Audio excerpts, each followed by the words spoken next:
بسم اللہ الرحمن الرحیم۔ السلام علیکم۔ پیدل چلنے یا چہل قدمی کرنے کے انسانی صحت پر حیرت انگیز اور مثبت اثرات مرتب ہوتے ہیں۔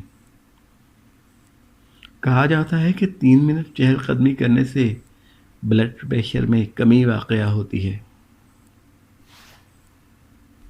5 منٹ چہل قدمی کرنے سے انسانی موڈ میں خوشگوار تبدیلی رونما ہوتی ہے۔ روزانہ 5 سے 10 منٹ چہل قدمی کرنے سے انسان میں تخلیقی سوچ بیدار ہوتی ہے۔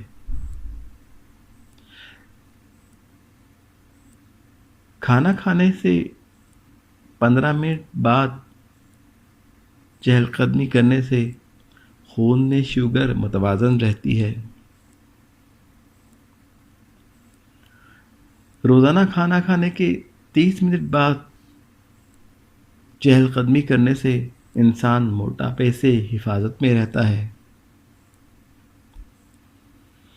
روزانہ 40 منٹ چہل قدمی کرنے سے دل کے امراض سے حفاظت ملتی ہے،